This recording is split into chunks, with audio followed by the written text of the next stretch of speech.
पन्नगे च सुरेन्द्रे च कौशिके पाद संस्पृशि निर्विशेष मनस्काय श्री वीरस्वामिने नमः।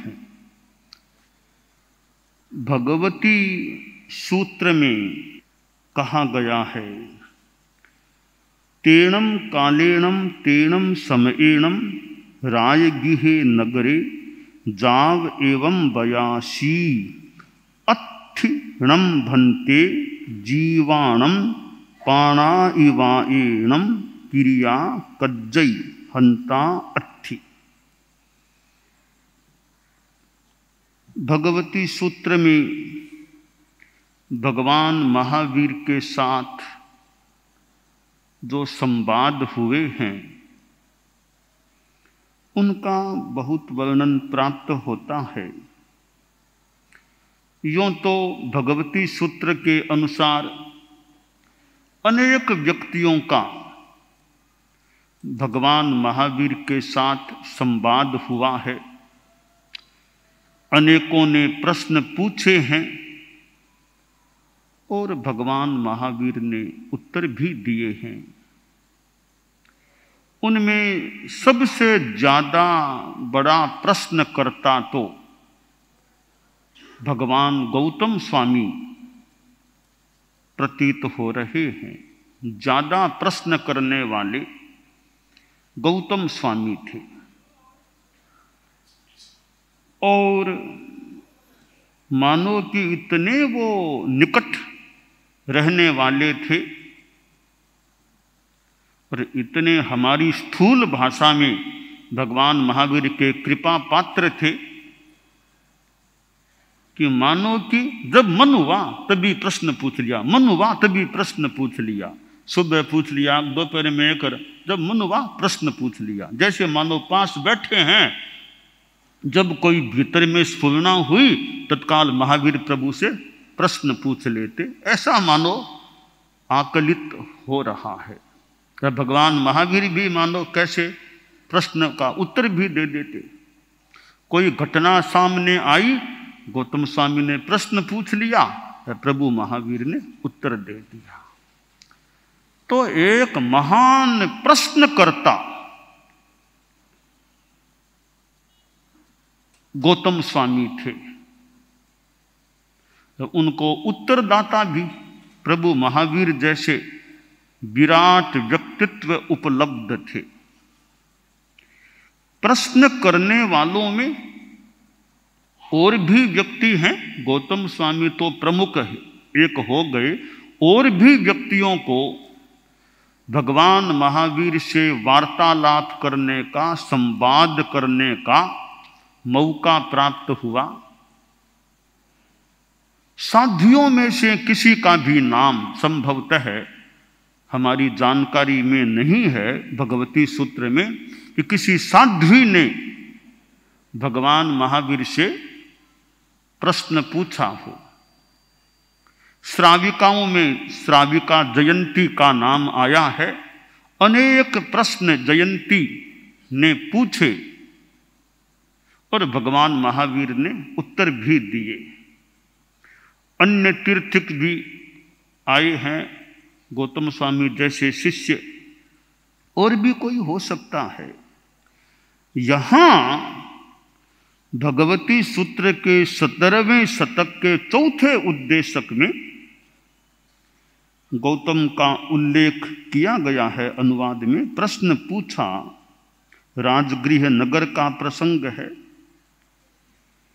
प्रश्न यह है कि भंते, क्या जीवों के प्राणातिपात क्रिया होती है? प्राणातिपात क्रिया, प्राणातिपात, प्राणों का अतिपात कर देना, यानी जीव हिंसा, हिंसा करना। ये प्राणातिपात, मृषावाद, अदत्तादान, ये क्रियाएं हैं। तो प्राणातिपात क्रिया जीवों के होती है क्या? उत्तर दिया गया कि हाँ होती है।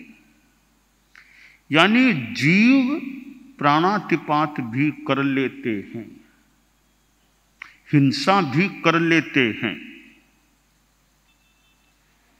और हिंसा अहिंसा का बहुत या कुछ गहन विषय है। बाहर से हिंसा है पर भीतर में हिंसा नहीं है, भीतर में हिंसा के भाव हैं पर बाहर हिंसा नहीं है। एक विवेचन का थोड़ा सूक्ष्म विषय बन जाता है। हमारे भीतर की परिणाम धारा कैसी है, वो बहुत मुद्दे की बात होती है।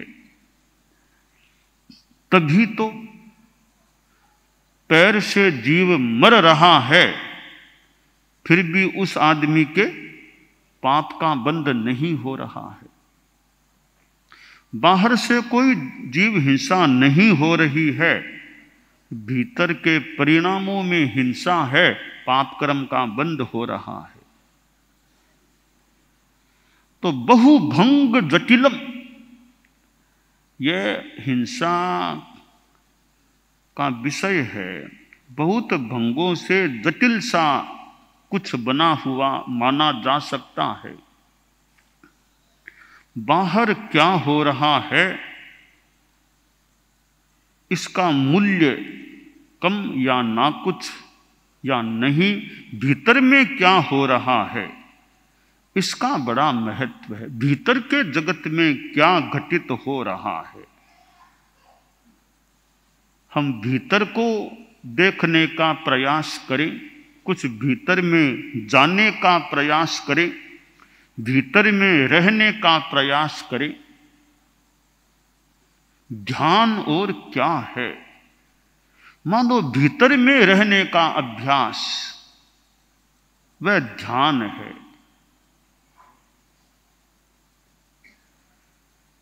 टेक्निक है, प्रक्रिया है, उसके अनुसार भी ध्यान प्रयोग होता है। प्रारंभ में तो टेक्निक से चलना ज़्यादा अनुकूल रह सकता है। एक भूमिका के बाद तो टेक्निक और छोटी चीज हो जाती है, आदमी जब चाहे तब ध्यान में रह सकता है। पर सामान्य रूपेण पद्धति प्रणाली बहुत उपयोगी होती है। जैसे एजुकेशन प्राप्त करना है तो स्कूल में जाओ, भर्ती हुओ, बचपन से पढ़ो, पढ़ते पढ़ते एक अच्छी शिक्षा हो सकती है। तो प्रणाली यह है, पाठशाला में भर्ती होना, एक क्लास दूसरी क्लास क्रम से जो भी व्यवस्था है, पढ़ते पढ़ते बीए, एमए, पीएचडी कई विषयों में निष्णातता प्राप्त हो सकती है।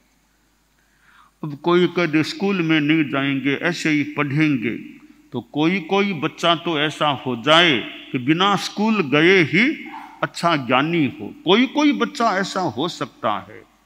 पर सामान्यतया तो वही विधि है, स्कूल में जाना या किसी रूप में कोई पाठशाला का रूप हो और अध्ययन आगे बढ़े। ध्यान में भी सामान्य पद्धति, जो आसन का चुनाव करना और ध्वनि आदि का प्रयोग करना, शरीर का शिथिलीकरण करना, स्थिरता, ये सामान्य एक प्राथमिक भूमिका है। उसको करके फिर आगे ध्यान की गहराई में जाना। प्लेन उड़ती है तो पहले थोड़ा सा धरती पर कुछ प्रैक्टिस करके फिर ऊपर उड़ जाती है। थोड़ा सा धरती पर प्रयास करना होता है या होता है आश्रय, फिर उड़ती है। ध्यान में थोड़ा सा प्राथमिक प्रयास करो, फिर ध्यान की गहराई में या ध्यान के आकाश में उड़ान भरी जा सकती है। तो ध्यान वैसे भीतर की चीज है। भगवती सूत्र में यह प्राणातिपात की बात आई है, हिंसा की बात आई है, तो हिंसा का संबंध भी ज्यादा भीतर से है।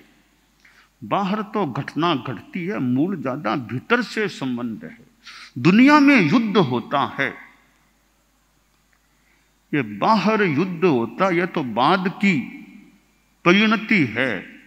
पहले तो युद्ध मानो दिमाग में शुरू होता है, उसका मूल तो दिमाग में, भावों में होता है।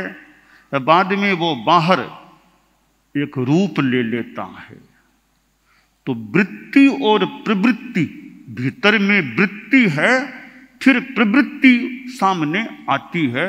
प्रवृत्ति के भीतर उसकी पृष्ठभूमि में वृत्ति होती है, वृत्ति से प्रवृत्ति बन जाती है।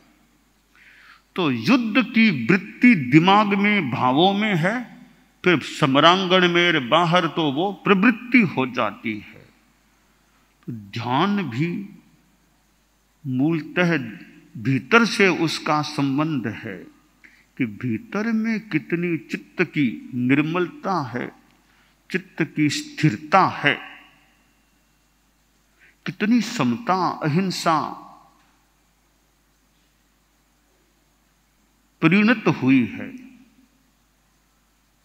एक आदमी चलता है, चलते चलते भी वो मानो कुछ अंशों में या पूर्ण अंशों में ध्यान मग्न रहता है। एक आदमी लेटता है, वह लेटे लेटे भी ध्यानावस्था में जा सकता है, रह सकता है।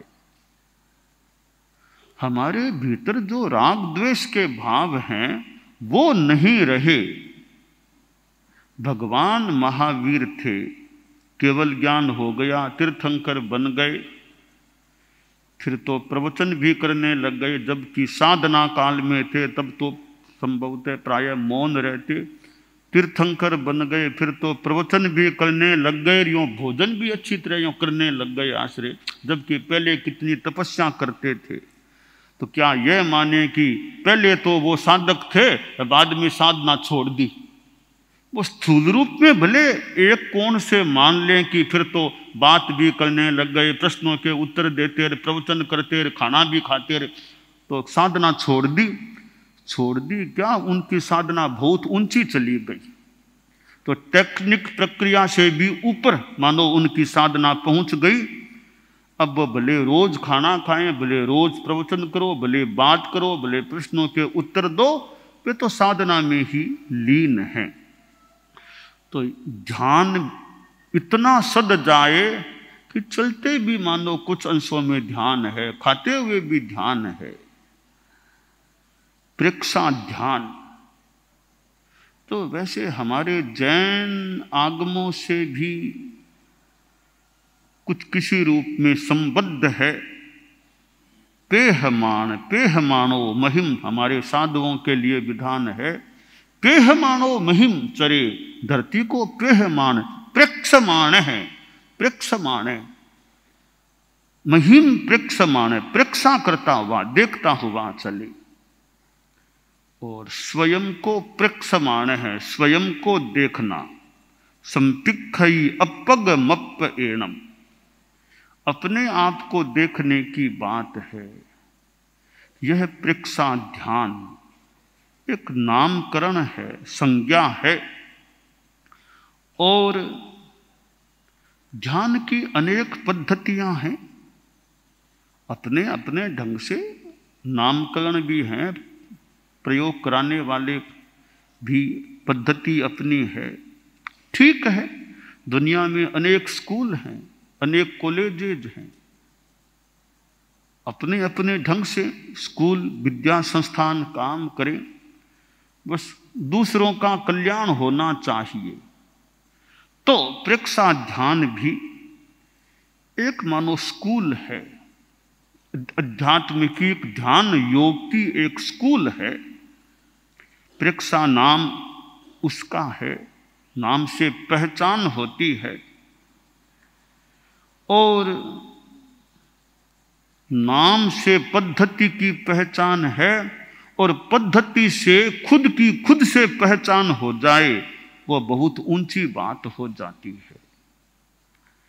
परम पूज्य आचार्य श्री तुलसी और आचार्य श्री महाप्रज्ञ जी प्रेक्षा ध्यान की बात फरमाते, प्रेक्षा ध्यान के प्रयोग भी कराए जाते। और आज भी प्रेक्षा ध्यान जीवित है, और कालमान की दृष्टि से आगे बढ़ रहा है और एक राग द्वेष मुक्ति की साधना वो मुख्य चीज है, वो मूल आत्मा है प्रेक्षा ध्यान की। तो भगवती सूत्र में यहां जो प्राणातिपात की बात आई है, यह प्राणातिपात है, हिंसा है, वो बाहर में भी देखने को मिलती है, तो उसकी जड़ें वो भीतर में रहती हैं। पेड़ हमें दिखाई दे रहा है, कितने फल फूल और हैं, उसकी जड़ें कितनी भीतर में, जमीन के अंदर कितनी जड़ें, वो जड़ें तो मूल तत्व जड़ें हैं तो ऊपर का सारा यह है वृक्ष का भाग मानो दिखाई दे रहा है। इसी प्रकार अहिंसा के व्यवहार की जड़ें भी भीतर में रहती हैं और हिंसा की जड़ें भी भीतर में रहती हैं। जहाँ राग द्वेषात्मक भाव और वह कार्मण शरीर हिंसा की भी जड़ है और कार्मण शरीर का विलय वो अहिंसा की जड़ है। ध्यान के साथ अहिंसा भी जुड़ी हुई है। हम देखें तो ध्यान, समता, अहिंसा, इनमें आपस में अभिन्नता के दर्शन भी, या कहीं कहीं बहुत अभिन्नता, कहीं कहीं इनका अपना थोड़ा थोड़ा अलग रूप भी कहीं दिखे तो दिख सकता है। तीन धाराएं आपस में मिल जाए, त्रिवेणी संगम हो जाए, तीन धाराएं साथ हो गई तो कहीं कहीं उनका अलग अस्तित्व भी दिखने को मिल जाए, तीनों एक में एक भी हो सकती है। तो अहिंसा, समता और ध्यान, ये एक त्रिवेणी इसको मान लें तो तीनों का उत्स एक भी हो सकता है, तीनों कहीं मिली जुली एक में एक भी हो सकती है, कहीं कहीं उनका अलग अलग थोड़ा थोड़ा रूप भी देखने को मिल सकता है। मैं ध्यान मुद्रा में बैठा हूं, संत देखेंगे कि अभी तो ध्यान में बैठे हैं, बाद में बात करेंगे, तो वो मेरा ध्यान का रूप सामने आ गया कि अभी ध्यान में बैठे हैं। मैं मान लो दया, करुणा, अहिंसा की स्थिति में हूं, अच्छा अभी तो अहिंसा की भावना है, अभी तो समता, कोई राग द्वेष की बात नहीं, समता में है।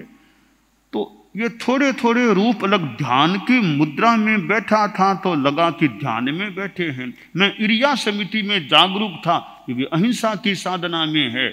मैं बातचीत में तटस्थ रहा, तो ये भी समता की स्थिति में है। तो यूं तीनों अलग अलग भी दिख सकते हैं, तो तीनों का मूल एक भी हो सकता है।